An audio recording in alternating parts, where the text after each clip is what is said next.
ఇక్కడ నిన్న కొంతమంది నేను కలిసినప్పుడు ఒక విషయం చాలా పెద్ద ఎత్తున చర్చకు వచ్చింది. వాళ్ళు చాలా సంచలన విషయాలు నాతోటి షేర్ చేసుకోవడం జరిగింది.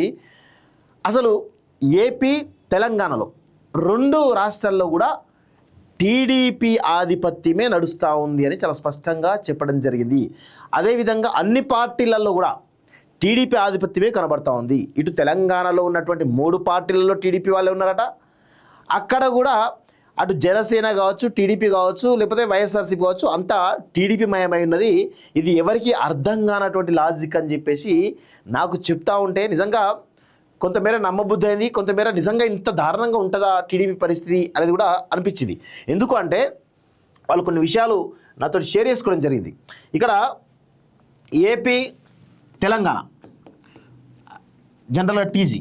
సో ఇక్కడ ప్రధానంగా మనకున్నటువంటి పరిస్థితి ఏంటంటే ఇటు కాంగ్రెస్ పార్టీ ఏమో ప్రధానంగా అధికారంలో ఉన్నది, ఆ తర్వాత ప్రతిపక్షంలో ఏమో బీఆర్ఎస్ ఉన్నది, ఇంకొక ప్రధాన ప్రతిపక్షంలో బీజేపీ ఉన్నది.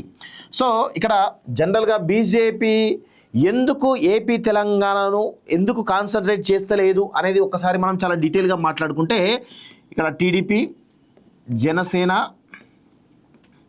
బీజేపీ, అదేవిధంగా ప్రధాన ప్రతిపక్షమైనటువంటి వైఎస్ఆర్సీపీ. ఇక్కడ చూడండి క్లియర్గా జనరల్గా బీజేపీ సంబంధించినటువంటి ఎందుకు అధ్యక్ష చేస్తలేరు, ఎందుకు ఏమి ఇస్తలేరు అని చెప్పేసి కొంతమేర చర్చ జరిగింది మా మధ్యలో. సో ఆ క్రమంలో ఆయన చాలా సంచలన విషయాలు చెప్పారు.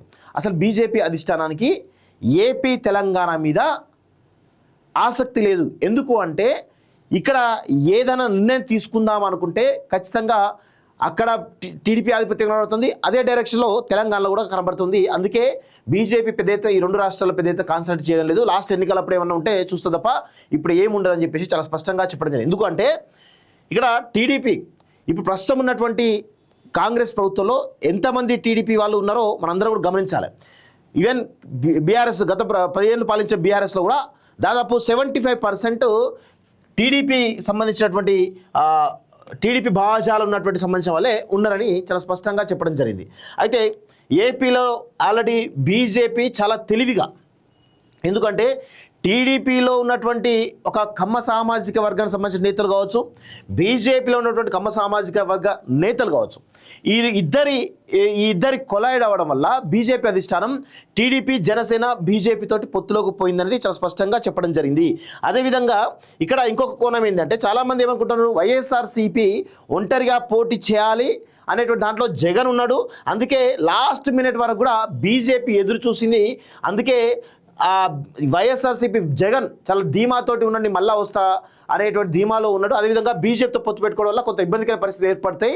తనకు ఉండేటువంటి క్రిస్టియన్ మైనార్టీ కావచ్చు, లేకపోతే ముస్లిం మైనార్టీ ఓట్లు కంప్లీట్గా మనకు పడవు అనేటువంటి కోణంలో జగన్ బీజేపీని పక్కన పెట్టినట్టు తెలుస్తోంది. బీజేపీకి అవకాశమే లేదు. కానీ భారతీయ జనతా పార్టీ మాత్రం లాస్ట్ మినిట్ వరకు జగన్ ఒకవేళ కలుస్తా అంటే పొత్తులోకి పోవడానికి రెడీగా ఉండే. కానీ ఇక్కడ విషయం ఏంటి అంటే గతంలో 2019 ఎన్నికల సమయంలో ఏపీలో జరిగినటువంటి పరిణామాలు చూస్తూ ఉంటే టీడీపీ అటు కాంగ్రెస్ అలయన్స్లో ఉండడం జరిగింది. సో ఆ క్రమంలో భారతీయ జనతా పార్టీ కొంత ఎంత అవునన్నా కాదన్నా కేంద్ర ప్రభుత్వంలో ఉన్నటువంటి పార్టీ ఎన్నికల సమయంలో కొంతమేర వాళ్ళ యొక్క పవర్స్ని వినియోగించేసి గెలవడానికి గల వారి యొక్క శక్తిని వినియోగిస్తూ ఉంటారు. అది కామన్, అంటే వ్యవస్థలన్నింటి కూడా మేనేజ్ చేస్తారు, ఎందుకంటే అధికారంలో ఉన్నారు కాబట్టి. సో ఆ క్రమంలో కేంద్ర ప్రభుత్వం, బీజేపీ ప్రభుత్వం, ముఖ్యంగా బీజేపీ టీడీపీని ఎట్లయినా అనగదొక్కాలి అనేటువంటి కోణంలో టీడీపీని 2019లో ఓడించి ఆ తర్వాత జగన్ అధికారంలోకి రావడానికి పెద్ద ఎత్తున బీజేపీ పరోక్షంగా సహకరించింది.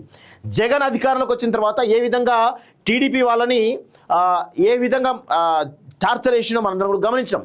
ఏకంగా చంద్రబాబు నాయుడు ఏ విధంగా మీడియా ముందు తన యొక్క జగన్ హరాస్మెంట్ భరించలేక ఏడ్చి మొట్టమొదటిసారి జగన్ హరాస్మెంట్ భరించలేక మొట్టమొదటిసారి చంద్రబాబు మీడియా ముఖంగా ఏడవడం జరిగింది.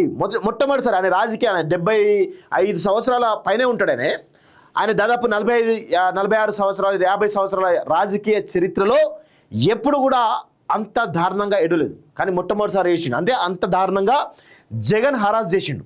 సో అప్పుడు టీడీపీ ఉన్నటువంటి కీలక నేతలు కావచ్చు, టీడీపీ కావచ్చు, టీడీపీలో ఉన్న చాలామంది సుజనా చౌదరి లాంటి వాళ్ళు కానీ పెద్ద పెద్ద కీలకమైనటువంటి టీడీపీ చంద్రబాబు బినామీలు అని చెప్పుకునేటువంటి కీలకమైన వ్యక్తులు అందరూ కూడా బీజేపీలో జాయిన్ కావడం జరిగింది. సో అక్కడ అధిష్టానానికి, బీజేపీ అధిష్టానానికి కూడా క్లోజ్గా మూమెంట్ తీసుకోవడం జరిగింది. ఈ క్రమంలో 2024లో జరిగినటువంటి ఎన్నికల్లో భారతీయ జనతా పార్టీ కొంత అనాసక్తిగానే టీడీపీతో పొత్తు పెట్టుకోవడం జరిగింది. సో దానిలో భాగంగానే జనసేన, ఎట్లాగూ పవన్ కళ్యాణ్ అనే వ్యక్తి జనసేనకు బీజేపీకి సంబంధించినటువంటి వ్యక్తే, 100% ఎన్డీఏ అలయన్స్లో పవన్ కళ్యాణ్ అనే వ్యక్తి భాగస్వామి. సో ఈ క్రమంలో బీజేపీ ఏం చేసింది, టీడీపీ పొత్తుల భాగంగా జనసేన కూడా ఈ 3 కూటమి ప్రభుత్వం అధికారంలోకి రావడం జరిగింది. ఈ క్రమంలో జగన్ జగన్ చాలా ఏ విధంగా చిత్రీకరించాడో 11 సీట్లకే పరిమిత విషయం గమనిస్తా ఉన్నాం. సో ఇక్కడ టీడీపీ ఏ విధంగా ప్రభావితం చేసిందో మనం గమనిస్తాం. అయిష్టంగానే బీజేపీ కొంతమేర పొత్తు పెట్టుకోవడం జరిగింది. సో ఇది అందరికి తెలిసిన వాస్తవం. సో ఇక్కడ టీడీపీలో బలమైనటువంటి, అంటే కమ్మ సామాజిక వర్గం అనేది ఆర్థికంగా, సామాజికంగా, ఇటు అన్ని రకాలుగా బలమైనటువంటి మూలాలు కలిగినటువంటి సామాజిక వర్గం. ఈ 2 తెలుగు రాష్ట్రాల్లో కూడా ఆర్థికంగా ఏదైనా బలమైన సామాజిక వర్గం ఉందంటే అది కమ్మ సామాజిక వర్గమే. అదేవిధంగా వాళ్ళ మధ్యలో యూనిటీ ఉంటుంది. మీరు రాసి పెట్టుకోండి, ఏ చౌదరి అయినా, ఏ కమ్మ సామాజిక సంబంధించిన వ్యక్తి అయినా చూడండి, ఖచ్చితంగా 100% టీడీపీనే తమ యొక్క పార్టీగా భావిస్తారు. అస్సలు ఎక్కడ కూడా వ్యతిరేకించరు.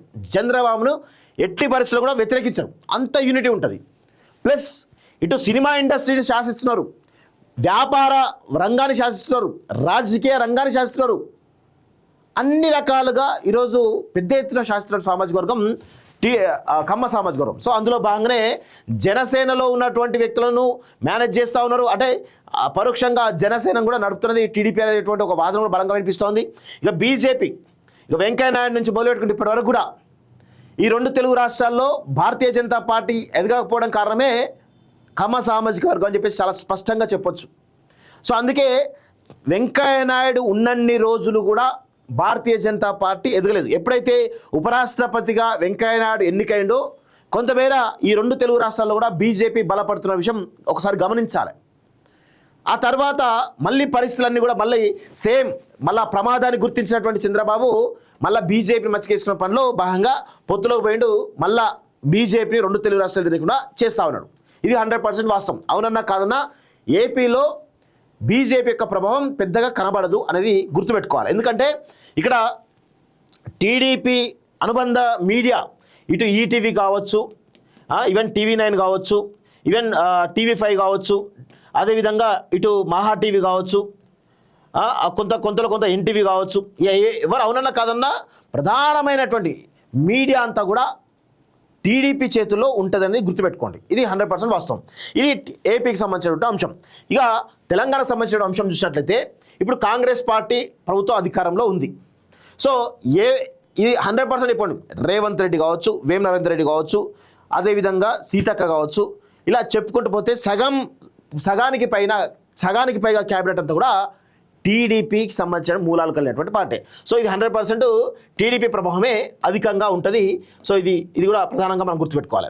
ఇక బీఆర్ఎస్ 75% మొత్తం టీడీపీతోనే నిండి ఉన్నది. సో ఈవెన్ ఇప్పుడు కేసీఆర్, చంద్రబాబు నాయుడు ఏం చేస్తాడు, ఇక్కడ బీజేపీ వస్తే కంప్లీట్గా ఈ 2 రాష్ట్రాలని కంప్లీట్గా మింగుతుంది. ఒకవేళ తెలంగాణలో బలపడి ముందుకు పోయింది అనుకోండి, ఆటోమేటిక్గా ఏపీని స్వాధీనం చేసుకుంటారు, అందులో నో డౌట్. అందుకే చంద్రబాబు నాయుడు చాలా తెలివిగా భారతీయ రాష్ట్ర సమితిని బతికించేటువంటి ప్రయత్నం చేస్తున్నట్టుగా చాలా స్పష్టంగా అర్థమవుతూ ఉంది. అదేవిధంగా ఇప్పుడు బీజేపీ, ఇక అవునన్నా కాదన్నా బీజేపీలో ఉన్నటువంటి ఎవరైతే కీలకమైన కొంతమంది వ్యక్తులరో వాళ్ళందరూ కూడా ఎవరు వెంకయ్యనాయుడు శిష్యులో లేకపోతే చంద్రబాబు నాయుడు దగ్గరగా ఉండో భారతీయ జనతా పార్టీని ఏదైనా కూడా చేస్తూ ఉన్నారని చాలా స్పష్టంగా గుర్తుపెట్టుకోవాలి. ఇక్కడ బీజేపీ అధ్యక్ష పదవి ఈటెల రాజేందర్ కానీ, లేకపోతే ఒకవేళ రఘునందన్ లాంటి వాళ్ళు కానీ, అరవింద్ లాంటి వాళ్ళకి కానీ ఇస్తే కొంతమేర సామాజిక వర్గంగా అరవింద్, సో వీళ్ళకు కనుక పార్టీ పగ్గాలు ఇస్తే ఖచ్చితంగా బీజేపీ ముందుకు పోయేటువంటి అవకాశం ఉంది తెలంగాణలో. లేదు ఇంకా ఇట్లే తాత్సారం చేస్తే మాత్రం ఖచ్చితంగా టీడీపీ డైరెక్షన్లో బీజేపీ ఎదగకుండా చాలా పెద్ద ఎత్తున ప్రయత్నాలు చేస్తున్నాయి, చాలా స్పష్టంగా గుర్తుపెట్టుకోవాలి. ఎప్పుడైతే ఈ టీడీపీ యొక్క దాస్య శృంఖలాల నుంచి బీజేపీ ఎప్పుడైతే బయటపడుతుందో అప్పుడే రెండు తెలుగు రాష్ట్రాల్లో భారతీయ జనతా పార్టీ బలపడడానికి అవకాశం ఉంటుంది. సరే, ఏపీ సంగతి పక్కన పెడితే తెలంగాణలో ఈరోజు బీఆర్ఎస్ పార్టీని పరోక్షంగా టీడీపీనే బతికిస్తూ ఉంది అనే విషయం అందరూ గుర్తుపెట్టుకోవాలి. ఎవరు అవునన్నా కాదన్నా ఇప్పుడు రాబోయే స్థానిక సంస్థల ఎన్నికలు చూసుకోండి, ఖచ్చితంగా బీఆర్ఎస్ కొంతమేర ప్రభావం చూపుతుంది. సో భారతీయ జనతా పార్టీ చెతికిల పడిపోతుంది. సో ప్రజల్లో కొంతమేర బలహీనపడుతుంది. సో అది బీజేపీకి ప్రమాదకరమైనటువంటి గంటికలు ముందున్నాయని చాలా స్పష్టంగా నేను చెప్పగలను. సో ఇదంతా సినారియో చూస్తూ ఉంటే రెండు తెలుగు రాష్ట్రాల్లో కూడా టీడీపీ యొక్క ప్రభావమే బలంగా ఉంటుంది అనేది టీడీపీ డైరెక్షన్లోనే జరుగుతూ ఉంది. టీడీపీ డైరెక్షన్లోనే బీజేపీ ఎదగకుండా పోతూ ఉన్నదని చాలా స్పష్టంగా గుర్తుపెట్టుకోవాలి. ఇది 100%. ఎందుకంటే బీజేపీ, తెలంగాణ బీజేపీ తీసుకోండి, లీడర్షిప్ ఉందా ఎవరి దగ్గరన్నా? ఎవరు లీడరు? ఎవరు కేంద్ర మంత్రిగా ఉన్నటువంటి కిషన్ రెడ్డి పార్టీ నడిపిస్తున్నాడా, లేకపోతే పార్టీ క్యాడర్ ఏమైనా సమన్వయం చేస్తున్నాడా, లక్ష్మణ్ ఏమైనా చేస్తున్నాడా, లేకపోతే బండి సంజయ్ ఏమైనా చేస్తున్నాడా, ఇంకెవరన్నా ఏమైనా చేస్తున్నారా అంటే ఏదీ లేదు. కేవలం వీళ్ళు చంద్రబాబు డైరెక్షన్లో పనిచేస్తున్నారంటే అనుమానాలు చాలా బలంగా ఉన్నాయి.